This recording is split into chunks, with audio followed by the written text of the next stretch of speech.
Hello, everyone. This is criminal profiler Pat Brown. And one of my subscribers asked if I would analyze the death of Princess Diana. And yes, I decided I would go ahead and do that because even though she's been gone for so long, there are so many theories about how she died.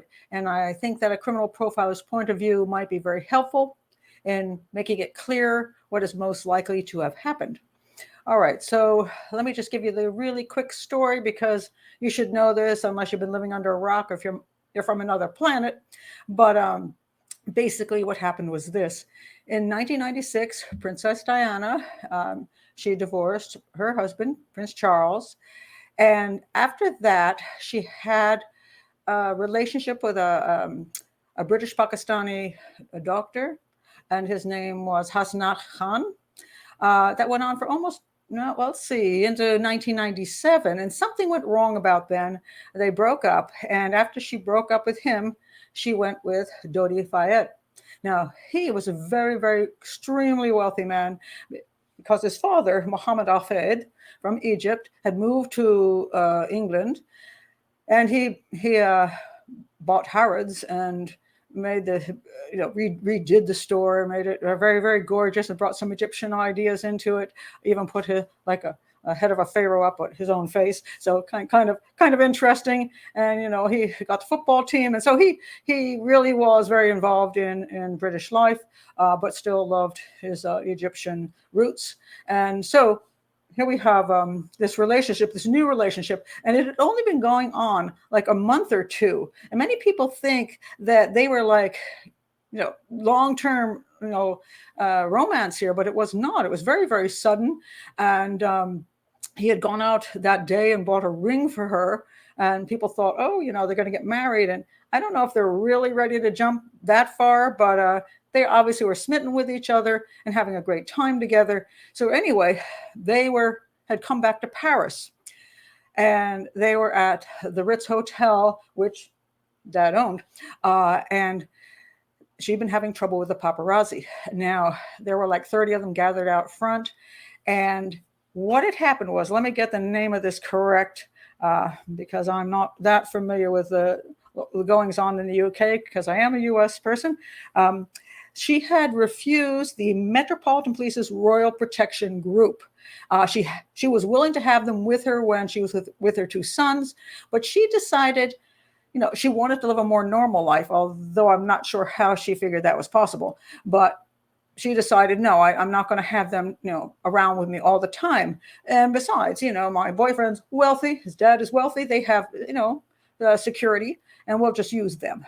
Well, sometimes people don't make the best decisions. And I think this is a case of a lot of poor decisions. At any rate, that evening, they were trying to leave the hotel.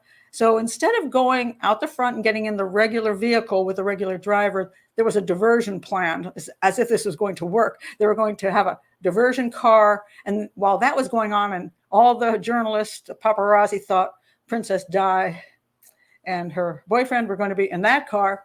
No. She and Dodi were going out the back and getting into a different car. And this little car was just a Mercedes, didn't have blacked out windows, was very small, which I don't think is a bright idea. I think you want a very solid car. I think you want the windows blacked out, put some curtains in there, have privacy so the paparazzi can't see in, and you can relax. At any rate, they had this car and they got this guy to drive it. Now, let me get his name straight. That would be Henry Paul. Now, there's a lot of questions about him as far as whether he was drinking that night when he got called in to drive the vehicle. But people said he was very excited, like his eyes were all glowy. And it may be because he was driving Princess Diana, which again is a problem, because when you go around and you want safety, you want people who are solid, you want security that has been with you and understands everything, you want drivers that have been with you and understand everything, you just want a very solid crew that doesn't get overly excited, knows what they're supposed to be doing in a very methodical way. Well, we got this new guy, So at any rate, they get into the vehicle and they start off, and as they're going into this tunnel, the paparazzi are chasing them. And in my opinion, again, another mistake, you don't try to outrun anybody. You just keep to the normal speed limit because they're going to be there no matter what. And it doesn't really matter because, just go where you're going and then go inside and get your privacy. But poor choice was made, and the driver decided, for whatever reason, to speed up. And as he entered the tunnel, he kind of, shall we say, screwed up and hit a wall and spun out and smashed and crashed, and 3 out of 4 of them died. Princess Dodi died at the scene, and he died at the scene. Diana made it to the hospital and died there, and the only one that survived was the bodyguard. Let me just tell you the name because I always think it's unfair if I don't mention people. Trevor Rees-Jones. He was the one that survived. He was the only one with a seatbelt on too. He was in the front seat next to the driver wearing a seatbelt, so that was smart. Apparently, Diana was not wearing a seatbelt, nor was Dodi. And let me just to be fair, sometimes when you're in a rush and you just jump in the car and you're taking off, you're going to put your seatbelt on, but you just haven't gotten it on yet. And unfortunately, if you don't get it on in time, it can be too late. Also, to be fair, just because you have a seatbelt on doesn't mean Diana would have survived this incident. Sometimes when you have a seatbelt on and you have a horrific crash, what'll happen is the outside of your body will look fine, but your liver, for example, may shift so dramatically it just mushes away, and then you have no liver and you can't survive. So horrifying, but that's what can happen. So they died. 3 out of 4 died, and it was just horrific. And this was on August 31st of 1997. Now, here come the theories, and there's 2 people who actually push this theory the most, and it is the father of these 2 guys, the father of Dodi, Muhammad Al-Fayed, and the father of the driver, because I think both of them have a level of guilt, the fathers, and that's why they don't want to believe that these 2 died because of perhaps poor choices. They'd rather believe that somebody did them in. And let me tell you, as a profiler, my gosh, I can tell you this happens. I have a lot of people who call me. Their child has been, the death of their child has been determined to be a suicide or determined to be an accident, and they do not want to accept it. In other words, if it's suicide, they feel guilty that they didn't stop their child from committing suicide. If it turns out it's an accident, a lot of times it's a kind of a stupid thing, something that they didn't have to do that was just dumb, and they're so upset about it, they don't want to admit that that's how it all went down.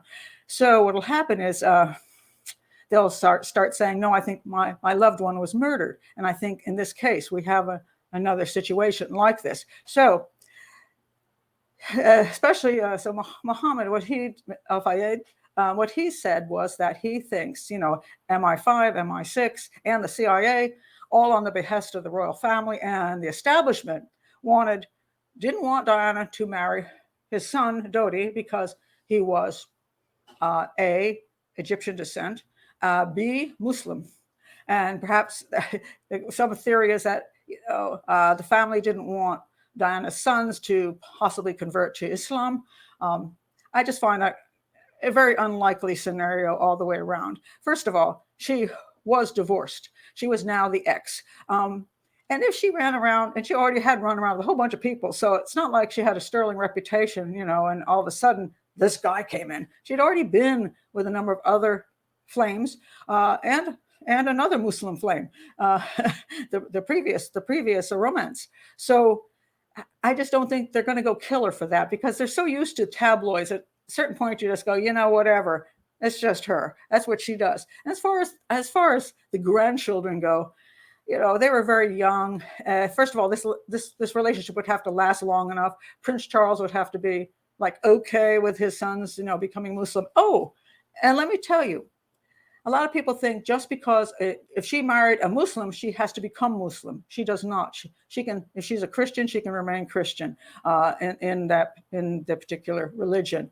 It's not quite the same if the other way around. So if a Muslim girl marries, actually her husband to be does have to become Muslim, but that's not true when a woman marries a Muslim man. So She could go on being Christian. Her kids could go on being whatever they are. He was a very, he was a very worldly guy. He dated lots of actresses, and maybe one of his mistakes was, he wanted to have his face on People magazine. Well, he accomplished it by hooking up with Princess Diana, and I think there's no reason anybody wanted them dead. So I think what happened was a series of bad choices.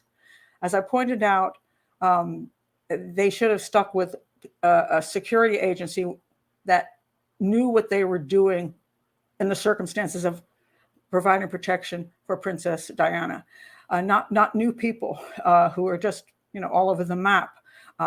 And because of that, I think we had a situation where they were trying to escape the paparazzi. We had this driver who was all excited.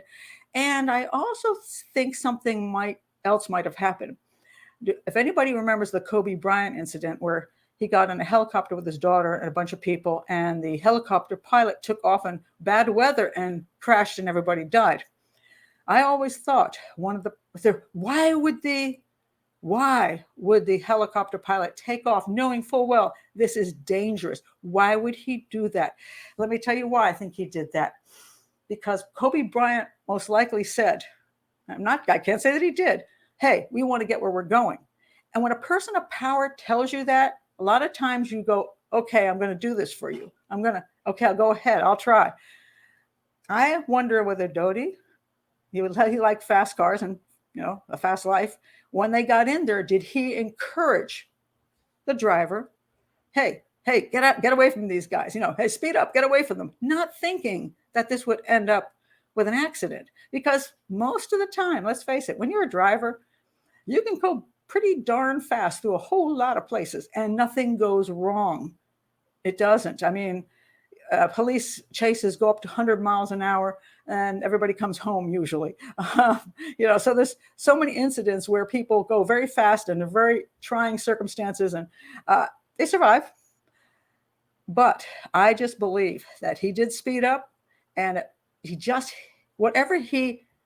something jostled the car in some way that it just went over enough to hit something, and that was it. I think it was a tragic accident. That's all it was. A tragic accident born of choices that weren't the best all in a row.